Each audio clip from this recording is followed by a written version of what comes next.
Hello students, this is the 15th video on first module of computer organization. So in this video I'm going to explain you about the subroutines. So in previous video I have explained you about the stack and the queue, how they both differ with each other, and now we'll see more about the subroutines, and later we'll go again back to the stack frame where we'll be storing the data and how the stack frame will be used in our computer organization in order to access the data and store the data. So first, moving to the subroutine here. In a given program, it is often necessary to perform a particular subtask many times on different data values. So what actually happens here is, so same set of instructions or same set of lines will be executed frequently with the different data. For example, for our for loop. So in for loop, what happens is, like, we will be giving different values for I, that is I will be equals to 0, and it will be continuing with 1, 2, 3, and 4. Then the required operations will be performed based on what value we are going to give in I. So like this here, such a subtask which consists of many lines or instructions, so these are called as subroutine. Such a subtask is usually called as a subroutine. So for example, a subroutine may evaluate the sign function or sort a list of values into increasing or decreasing order. So in bubble sort also we have seen, in binary search. So everywhere we have seen some set of instructions will be executed n number of times. So here those are the examples of subroutines. So it is possible to include the block of instructions that constitute a subroutine at every place where it is needed in a program. So this is nothing but like a function. Subroutine, it acts like a function. When some condition is activated, when some condition is satisfied in the main program, then we are moving to the link will be given to the function. So that function will be executed, and again the result will be given back to the main program, and thus the execution of the main program continues. So here, the way in which a computer makes it possible to call and return from subroutine is referred to as its subroutine linkage method. So how we are going to link the subroutine with the main program, and again from the main program will connect with the subroutine and execute the set of instructions, and again back from the subroutine to the same main program, how the connection takes place. So this part is nothing but subroutine linkage method. How those both, main program and the subroutine, are linked together, that method is called as subroutine linkage method. The simplest subroutine linkage method is to save the return address in a specific location, which may be a register dedicated to this function. So actually, when the control will be passed from the main program to any subroutine, and the set of instructions will be executed in the subroutine, and after the execution of the set of instructions, some data has to be written, or some result has to be written back to the main program. So the register which carries this data or the end result, okay, so that will be dedicated to this function. That is one of the example of this subroutine linkage method. Such a register is called as a link register, the register in which we are going to store the end result in order to connect with the main program. So that register is called as a link register in our subroutines. Okay, when the subroutine completes its task, the return instructions return to the calling program by branching indirectly through the link register. So here again, branching comes into existence. That is, based on this branching indirectly, the link register is going to pass the information directly to the main program.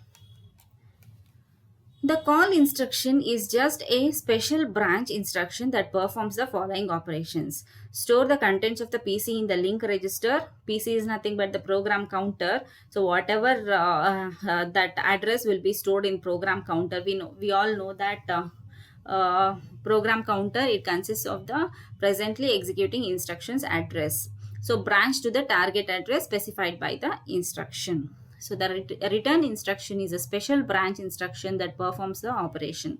Branch to the address contained in the link register. So the branch address will be specified in the link register, and using this link register, the control will be given to the main program once the execution of the subroutine is done. Next we are going to see subroutine nesting and the processor stack. So how they both communicate, how it works in the processor, how it works in the computer organization. So we are going to see here with one example also. A common programming practice called as subroutine nesting. So we all know that subroutine is nothing but it is a set of instructions which are being executed very frequently. So they are stored in subroutine, and the control will be given from the main program to the subroutine. And again, once the set of instructions are being executed, then the result also will be passed from the subroutine to the main program. Subroutine nesting, what happens in subroutine nesting is, so more than like in a subroutine, when the a link or when the connection will be given from the main program to the, when the say control will be passed from the main program to the subroutine again in within itself it consists of one more subroutine. So that subroutine again in itself consists of one more subroutine. So the group of subroutines which work together in order to give some specified result, so that is nothing but the subroutine nesting. So we'll see here what actually it is. In this case, the return address of the second call is also stored in the link register. So if it consists of more than one subroutines within it, then the the return address will be stored in the link registers. So what happens here is, in this case, the return address of the second call is also stored in the link register, destroying its previous contents. So in subroutine, what happens is, like if it consists of two subroutines, so first subroutine will call the second subroutine. So once the once whatever is specified in that subroutine, once it has been done, then the control will be given to the main subroutine. So how it happens is because of the link register. In link register, we are going to store the address where actually it has to return back. But here, the link register, it can store only one item at a time. So that's why the old content will be erased and the new return address will be stored in link register. So in order to avoid all this, we will be making use of a processor stack here. So I will read it out. We can see, hence it is essential to save the contents of the link register in some other location before calling another subroutine. Otherwise, the return address of the first subroutine will be lost. So that's why we are making use of processor stack here. So subroutine nesting can be carried out to any depth, that is how many subroutines we want also we can make use of it. Eventually the last subroutine called completes its computation and returns to the subroutine that has called it. So each and every subroutine after computation, it has to return back to which subroutine it has called.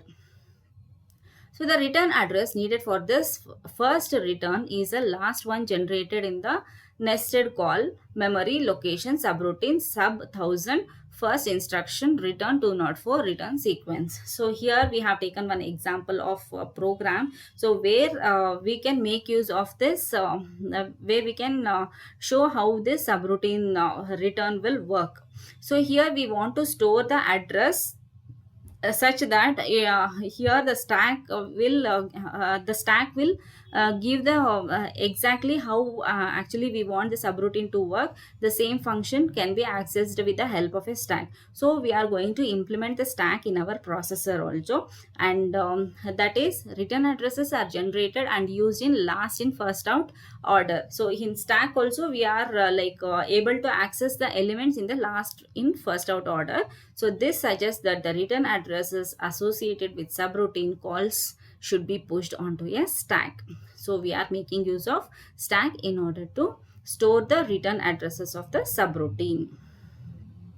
A particular register is designated as a stack pointer, points to the stack called as a processor stack. So that stack register is nothing but a particular register is designated as a stack pointer, points to the stack called the processor stack. The call instruction pushes the contents of the PC onto the processor stack and loads the subroutine addresses into the PC. The return instruction pops the return address from the processor stack into the PC. So this is how we are going to make use of the stack, and this stack is called as a processor stack, and this processor stack, it will be used in order to store the return addresses from the subroutine. So which subroutines?